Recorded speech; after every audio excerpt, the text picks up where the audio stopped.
வருமுன் காவாதவன் வாழ்க்கை எரிமுன்னர் வைத்தற் போல கெடும் என்பது பழமொழி. அவருடைய பயணத்தை 6 மாதத்திற்கு முன்னாடியே நன்மையில தீமை செய்ய ஆரம்பித்து விடுவார். மதிப்பிற்கும் மரியாதைக்கும் உரிய இன்றைய தமிழக முதல்வர் என்ற முறை அவர் வெற்றி பெறும்போது, அதாவது இந்த சட்டமன்றம் தொடங்கும் போது அவர் நடந்த காலம் சனி பகவான் 6ஆம் இடத்துல இருக்கும்போது தான் அவர் வெற்றி பெற்றார். வாகனத்தில் செல்லக்கூடியவர்கள் கொஞ்சம் பாதுகாப்பாக இருக்க வேண்டும். திருமணம் வயதில் இருப்பவர்கள் தயவு செஞ்சு திருமணத்தை நினைச்சு கூட பார்த்துறாதீங்க. ஒருவேளை இந்த காலகட்டத்தில் சமீப காலத்தில் திருமணம் நடந்திருந்தார், அவள் குழந்தை பாக்கியம் தள்ளி இருக்கும், அதை பற்றியும் கவலைப்பட வேண்டாம். மன வாழ்க்கையில் புதுமண தம்பதிகளாக இருக்கக்கூடியவர்கள் மிகவும் கவனமாகவும் எச்சரிக்கையாகவும் அனைவரும் பக்தியோடு இருந்தால் நடக்க இருக்கும் காலத்தில் நம்மளால் வெற்றி பெற முடியும். உலகத் தமிழர்கள் அனைவருக்கும் என்னுடைய பணிவான வணக்கம்.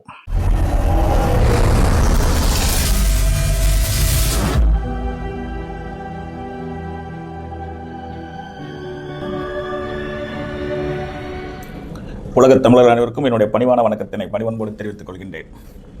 எல்லோரும் எல்லா நலன்களும் பெற்று வாழ அன்னை பராசக்தியிடம் பணிவன்போடு வேண்டிக் கொள்கின்றேன். உலகம் மிகப்பெரிய அளவில் எதிர்நோக்கி காத்து கொண்டிருப்பது நமது அடுத்து வருகின்ற சட்டமன்ற தேர்தல். அதற்கு முன்னாடி பரபரப்பாக எதிர்நோக்கி காத்து கொண்டிருப்பது சனி பகவானுடைய பெயர்ச்சி. சனி ஈஸ்வரன் அல்லவா, சனி பகவானுடைய பெயர்ச்சி. வாக்கிய பஞ்சாங்கப்படி திருநள்ளாறில் சனி பெயர்ச்சி 6/3/2026 அன்று கும்பராசியிலிருந்து மீனராசிக்கு செல்கிறார். கும்பராசியிலிருந்து மீனராசிக்கு செல்கின்றவர் சிம்ம ராசி நேயர்களுக்கு எந்த மாதிரியான நற்பலன் செய்ய இருக்கிறார் என்பதை பற்றி தான் பேச போகிறோம். சிம்ம ராசி நேயர்களுக்கு அஷ்டமச்சனியாக பிரவேசம் செய்வார். கடகராசிக்கு பேசியது போல சிம்மராசிக்கு நாம் அடுத்த கட்டத்தை நோக்கி பயணிக்கிறார். அது பற்றி தான் நம்ம பேச போகிறோம். வருமுன் காவாதவன் வாழ்க்கை எரிமுன்னர் வைத்தற் போல கெடும் என்பது பழமொழி. சிம்ம ராசி நேயர்களாக இருக்கக்கூடிய முதலில் இன்றைய முக்கியமான நிலை கல்வி நிலை. அஷ்டமசனியாக வரக்கூடிய சிம்மராசி மாணவர்கள் பரீட்சையில் படித்தும் படிக்காமலும் பரீட்சை எழுதியும் எழுதாமல் இருக்கக்கூடிய ஒரு வேலையில் தான் அட்டமசனி வருகிறார். அவர் துவக்கம் என்றாலும் பிரச்சனை தான், முடிவு என்றாலும் பிரச்சனை தான். ஏன்னா இரண்டுமே லாஸ்ட் கட்டத்தில் இருக்கும். முடிஞ்சிருச்சு அப்படின்னோடனையும் அடுத்த நாள் காலையிலேயே சிறப்பாக இருக்காது. துவங்குகிறார் என்றாலும் சிறப்பாக இருக்காது. எப்படி இருந்தாலும் நடுநிலையில் இருக்கக்கூடியவர் தான் சனி பகவான். கடகராசி நேயர்கள் மாணவர்கள் எப்படி கவனமாக இருக்குன்னு சொன்னோம், அதே மாதிரி சிம்ம ராசி மாணவர்களும் மாணவியரும் மிகவும் கவனமாக படிக்க வேண்டும். 10ஆம் வகுப்பு 12ஆம் வகுப்பு கல்லூரியில் இறுதி ஆண்டில் இருக்கக்கூடிய மாணவர்கள் மிகவும் எச்சரிக்கையாக நீங்கள் பயணிக்க வேண்டும். உங்களுடைய இறுதி ஆண்டு காலத்தில் இறுதி ஆண்டு பரீட்சையில் தான் சனி பகவான் அஷ்டம சனியாக தொடங்குகிறார். சில பள்ளிகளுக்கு மார்ச் 7ஆம் தேதி பரீட்சை முடியறதா சொன்னாங்க. 6ஆம் தேதி 7ஆம் தேதியில் முடியறதா சொன்னாங்க. அப்போ அவர்களுக்கு கொஞ்சம் பிரச்சனை இருந்தால் லாஸ்ட் பாடத்தில் ஃபெயில் ஆனது தானே. அதனால தான் சொல்கிறேன், கடகராசினியர்களுக்கு முடிய போகிறது, அதன் பிறகு பரீட்சை வரும், அதனால் நாங்கள் நல்லா இருப்போம் அப்படிங்கிற எண்ணமும் கொள்ள வேண்டாம். சிம்மராசினியர்கள் இன்னும் அஷ்டமசனி வரல, அதுக்கு முன்னாடி தான் நாங்கள் பரீட்சை எழுத போகிறோம் அப்படிங்கிற விஷயமும் செய்ய வேண்டாம். ஏன்னா அவர் எப்போவுமே அவருடைய பயணத்தை 6 மாதத்திற்கு முன்னாடியே நன்மையில தீமை செய்ய ஆரம்பித்து விடுவார். ஆகவே மாணவ பருவத்தில் இருக்கக்கூடிய மாணவ மாணவர்கள் ஆழ்ந்த அக்கறையும் ஆழ்ந்த சிரத்தையும் எடுத்து படிங்க. அந்த மாணவர்களை பெற்றெடுத்த தாய் தந்தையர் அவர்களுக்கு மிகவும் சப்போர்ட்டாக இருங்க. டியூஷன் வைங்க, பக்தி மார்க்கத்தில் கொண்டு போங்க. எல்லா நிலையிலும் அவங்களுக்கு உதவியாக இருங்க. அப்போ தான் நிச்சயமாக அவங்களால வெற்றி பெற முடியும் என்பது சந்தேகத்திற்கு இடமே வேண்டாம். 10ஆம் வகுப்பு முடிந்து 12ஆம் வகுப்பு முடியும் வரை சிம்மராசினியர்களுக்கு ஏழரசன் இருக்கும். 12ஆம் வகுப்பு படித்து முடிக்கிறவர்களுக்கு காலேஜில் முதல் டிகிரி வாங்கும் வரை அட்டம்சன் இருக்கும். இறுதி ஆண்டு முடித்தவர்களுக்கு வேலையில் சின்ன சின்ன தடுமாற்றங்கள் ஏற்படும். கிடைக்கும் வேலைக்கு சென்று விடுங்கள். அதுக்கப்புறம் உயர் பதவியெல்லாம் மெதுவாக வாங்கிக்கலாம். நான் போகும்போதே பெரிய பதவிக்கு தான் போவேங்கிற எண்ணங்கள் இல்லாமல் கிடைக்கும் சிறிய வேலைக்கு போயிட்டு அங்கேருந்து நீங்கள் உங்களுடைய பயணத்தை துவக்குங்க. இதுதான் மாணவர்கள். ஏன்னா மாணவ பருவம் ரொம்ப முக்கியங்கிறதுனால தான் என் மீது பல லட்சம் மக்கள் நம்பிக்கை வச்சுருக்கிறதுனால இந்த பதிவு உங்களுக்கு முதல் பதிவாக சொல்கிறேன். அடுத்ததாக தொழிலாளர்கள், அரசாங்கத்தில் இருக்கக்கூடியவர்கள், அரசியல்வாதியாக இருக்கக்கூடியவர்கள், அதே மாதிரி முதலாளியாக இருக்கக்கூடியவர்கள். அரசாங்கம், அரசியல், முதலாளி இவங்க 3 பேருக்கு தானே பிரச்சனை கூட. தினக்கூலியாளருக்கு வந்து ஒரு நாள் வேலை இருக்கும், ஒரு நாள் வேலை இருக்காது. இந்த தினக்கூலியாளருக்கு அரசாங்கத்தில் இருப்பவர்களுக்கு இடமாற்றம் ஏற்படும். சில பேருக்கு பணி போயிடும், சில பேருக்கு விஆர்எஸ் கொடுத்து வந்துடுவாங்க, சில பேர் கொஞ்சம் நல்ல நேரமாக தசாபத்தி இருந்தால் ரிட்டையர்மெண்ட் காலமாகும். சில பேர் ரிட்டையர்மெண்ட் காலகட்டம் அப்படிங்கிறதுல தான் பெரிய சிக்கலும் வரும். ஏன்னா எனக்கு தெரிஞ்ச சமீபத்தில் எங்கள் அக்கா ஒருத்தவங்க நான் சந்தித்தேன். அவங்க வந்து 35 ஆண்டுகள் பள்ளியில் முதன்மை பொறுப்பில் இருந்தவங்க, மகர ராசினியர்களாக இருக்காங்க. அவங்க ரிட்டையர்மெண்ட் எப்போன்னு கேட்டேன். பிப்ரவரி மாதம் லாஸ்ட்டுனாங்க.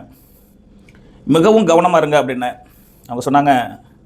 35 ஆண்டு காலம் நான் ஆற்றிய பணி அனைத்தும் தீமையில் முடியும் போல் அது நடந்து கொண்டிருக்கிறது என்னுடைய ரிட்டையர்மெண்ட் அப்படின்னாங்க.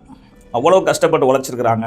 ஆனால் வெளியே வரும்போது அவங்களுக்கு ஏற்படுகின்ற இடையூறுகளும் கஷ்டங்களும் கொஞ்சம் நஞ்சம் அல்ல என்பதை சொல்லி அவங்க ஒரு மனநோயாளி ஆகி ஆஸ்பத்திரிக்கு போயிட்டதாக சொல்லிட்டாங்க. அப்போ அட்டமசனி வந்து நடக்கிறவங்களுக்கு ரிட்டையர்மெண்ட் ஆனால் கூட கஷ்டம்தான், கவனமாக இருக்கணும். அப்போ அரசாங்கத்தில் இருக்கக்கூடியவர்களுக்கு இந்த நிலை, முதலாளியாக இருக்கக்கூடியவர்கள் தொழில் ரொம்ப சிறப்பாக நல்லா போயிட்டுருக்கும். சடார்னு தொழில் டவுன் ஆகி மிகப்பெரிய லட்சக்கணக்கான லாஸ் வருவதற்கு வாய்ப்புகள் இருக்குது. தொழிலாளர்களாக அது முதலாளியாக இருக்கக்கூடியவர்கள் ஜாக்கிரதையாக இருங்க. புதிய தொழில் துவங்கலாம் என்று நினைக்கிறவங்க நினைக்கிறதோட நிறுத்திடுங்க, தொழில் செஞ்சிடாதீங்க. அரசாங்கவாதிகள், அதாவது அரசியல்வாதிகள் என்ற ஒன்றே எனக்கு ஒரு ஞாபகம் வருகிறது. மதிப்பிற்கும் மரியாதைக்கும் உடைய இன்றைய தமிழக முதல்வர். நான் இது வரைக்கும் அவங்க ஜாதகத்தை ஆராய்ச்சி செய்ததில்லை. சமீபத்தில் யூடியூப் சேனல் பார்க்கும்போது அரசியல் தலைவருடைய ஜாதகங்களை மற்ற ஜோதிடர்கள் பேசியதை நான் கேட்டிருக்கிறேன். அந்த அடிப்படையில் இன்றைய மரியாதைக்குரிய முதல்வர் அவர்கள் சிம்ம ராசி சிம்ம லக்னம் என்பதை மிகப்பெரிய ஜோதிடர் பொறுப்பில் இருக்கக்கூடிய முதன்மையானவர்கள் பேசியிருக்கிறார்கள். அந்த அடிப்படையில் யூடியூப் சேனலில் நான் அதை கேட்டிருக்கேன். சிம்ம ராசி தான் நம்முடைய தமிழக முதல்வர் அப்படின்ட்டு. அவருக்கு அஷ்டமசனியாக சனிபான உலாக வருவார். தசாபுத்தி என்பது தெரியவில்லை, அது அவருடைய தனி ஜாதகத்தை நாம் ஆராய்ச்சி செய்தால் தான் பண்ண முடியும். அவருக்கு அஷ்டமசனியாக வரப்போகிறதுனால சில இடையூறுகள் இருக்க தான் செய்யும். ஏன்னா தேர்தல் களத்தை சந்திக்கக்கூடிய காலம், சட்டமன்ற தேர்தல் களத்தை சந்திக்கக்கூடிய காலங்கிறதுனால அஷ்டமசனி என்பது அவருக்கு கொஞ்சம் இடையூறுகள் தரும். ஆழ்ந்த கவனத்துடனும் ஆழ்ந்த அக்கறையுடனும் இருந்து கொள்ள வேண்டும் என்பது ஒரு நம் தமிழ்நாட்டு பிரஜையில் நானும் ஒருவன் அல்லவா. அவர்கள் நலம் பெற வேண்டும், வெற்றி பெற வேண்டும் என்பது என்னுடைய ஆசீர்வாதமும் கூட. வாய்ப்பு கிடைத்தா நேரடியாக நான் பேசிடுவேன். அதுக்கான வாய்ப்பு நிச்சயமாக கிடைக்க போகிறதில்ல. ஒருவேளை கிடைச்சா நான் மகிழ்ச்சியிடுவேன். ஏன்னா எல்லோரும் நலம் வாழக்கூடியவர்கள் தான் முதல்வர்கள். அன்ற காலத்திலிருந்து இந்த காலம் வரை ஆண்டவனுக்கு அடுத்தபடியாக அரசன், அரசனுக்கு அடுத்தபடியாக தமிழக முதல்வர் அப்படிங்கிறது. முதலமைச்சர் என்பது வந்து அரசனுக்கு நிகராக தான். கிட்டத்தட்ட மன்னராட்சி போய் மக்களாட்சி வந்துட்டு இருக்கிறது. சென்ற முறை அவர் வெற்றி பெறும்போது, அதாவது இந்த சட்டமன்றம் தொடங்கும் போது அவருக்கு நடந்த காலம் சனி பகவான் 6ஆம் இடத்தில் இருக்கும்போது தான் அவர் வெற்றி பெற்றார். அதைத்தான் நான் முன்னாடி கூறினேன். 6ஆம் இடத்தில் யாருக்கு சனி பகவான் வருகிறாரோ அவங்க வந்து புதையல் யோகத்தை கூட சந்திப்பார்கள் அப்படின்னு சொல்லியிருக்கேன்.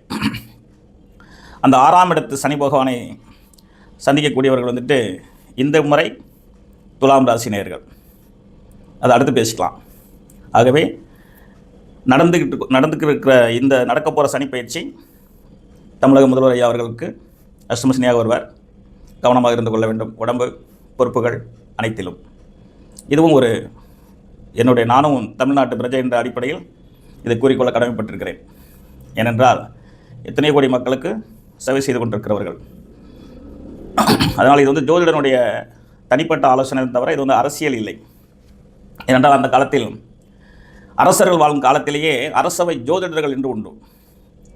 அரசர்கள் காலத்தில் அரசவை ஜோதிடர்கள் இருந்து அனைவரும் கலந்து பேசி அந்த ஆண்டு நடக்க இருக்கக்கூடிய நன்மை தீமை, பூலகத்தில் பூமியில் நடக்கக்கூடிய நன்மை தீமைகளை வந்து மன்னரிடம் சொல்லி அதுக்கு தகுந்தாற் போல் அவங்க ஆட்சி அமைச்சதாகலாம் வரலாறு சொல்லப்படுகிறது. இன்று கூட அந்த நிகழ்ச்சியின் சார்பாக தான் சித்திரை மாதம் 1ஆம் தேதி தஞ்சாவூர் அரண்மனையில் பஞ்சாங்கம் படித்தல் என்ற ஒரு நிகழ்ச்சி நடந்து கொண்டிருக்கிறது. அந்த அடிப்படையில் தமிழக மக்களில் நானும் ஒருவன் என்ற அடிப்படையில் ஒரு ஜோடனாக இருந்து ஐயா அவர்கள் கூறினேன்.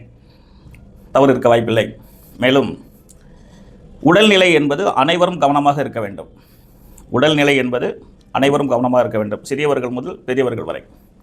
வாகனம் ஓட்டுக்கொண்டு இருப்பவர்கள் ரொம்ப ரொம்ப கவனமாக இருக்கணும். வாகனம் இல்லாமல் இன்றைக்கி உலகமே இல்லை. 2 வீலர் அல்லது 4 வீலர் இல்லாத வீடும் குடும்பமும் இல்லை. வாகனத்தில் செல்லக்கூடியவர்கள் கொஞ்சம் பாதுகாப்பாக இருக்க வேண்டும்.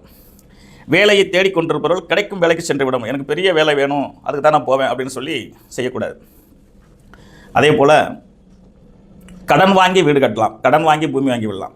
ஏன்னா சனி பகவான் வந்து கடன்காரராக இருப்பதை வந்து மன்னிச்சு கொள்வார். அதனால் சுப விரயம் செய்து கொள்ளுங்கள் அப்படின்னு நான் சொல்லுவேன். சுப கடன் சுப விரயம் செய்யுங்கள்னு நான் சொல்லுவேன். அதே போல் இந்த பாதிப்புகள் அனைத்தும் நடக்காமல் கூட போகலாம்.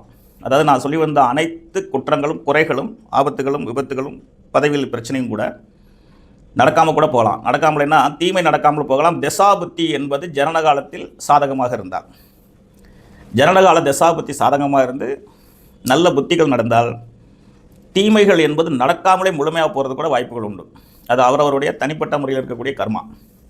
அது தனிப்பட்ட முறையில் ஜாதகத்தை ஆராய்ச்சி செய்து கொள்ள வேண்டும். திருமணம் வயதில் இருப்பவர்கள் தயவு செஞ்சு திருமணத்தை நினச்சி கூட பார்த்துடாதீங்க. ஒருவேளை இந்த காலகட்டத்தில் சமீப காலத்தில் திருமணம் நடந்திருந்தார், அவள் குழந்தை பாக்கியம் தள்ளி இருக்கும், அதை பற்றியும் கவலைப்பட வேண்டாம். மன வாழ்க்கையில் புதுமண தம்பதிகளாக இருக்கக்கூடியவர்கள் மிகவும் கவனமாகவும் எச்சரிக்கையாகவும் அன்பும் அரணும் உடைத்தாயின் இல்வாழ்க்கை பண்பும் பயனதுங்கிற மாதிரி விட்டு கொடுத்து அனுசரித்து போயிருங்க. எவ்வளோ பெரிய குடும்பத்தையும் பிரித்து வைக்கிறதுக்கு முயற்சி செய்வார். ஆகவே அதில் புதுமண தம்பதிகள்லாம் சொல்ல வேண்டாமா, சிறிய புரிதல் தான் இருக்கும், பெரிய புரிதல் இருக்காது. பெரிய புரிதல் உள்ளவர்களை கூட பிரித்து வச்சு விடுவார் சனி பகவான். ஆகவே அதே போல் சிம்மராசி நேயர்கள் வீட்டில் 70 வயதை கடந்து அல்லது 80 வயதை தொட்ட தாய், தந்தை, முதியவர்கள் இருந்தால் நிச்சயமாக அந்திம காலமாகும் அவர்களுக்கு. என கர்மகாரியம் செய்யும் காலமாகும் அந்த சிம்மராசி நேயர்கள். ஆகவே அனைவரும் பக்தியோடு இருந்தால் நடக்க இருக்கும் காலத்தில் நம்மளால் வெற்றி பெற முடியும்.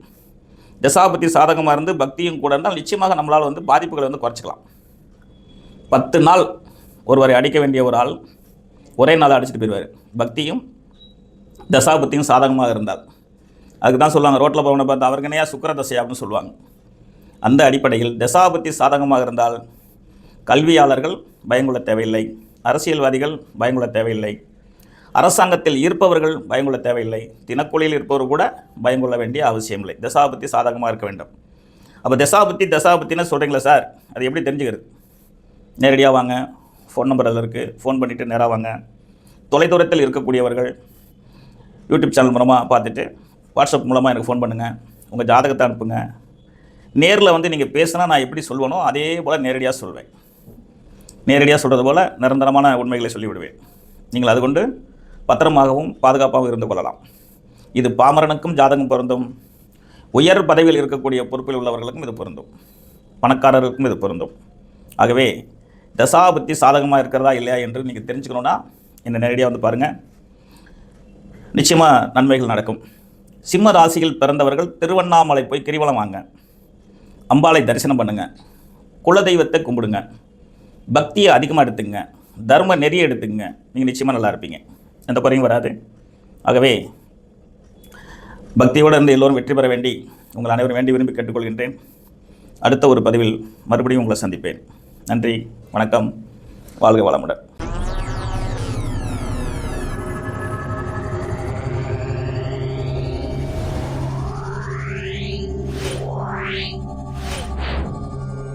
Yeah.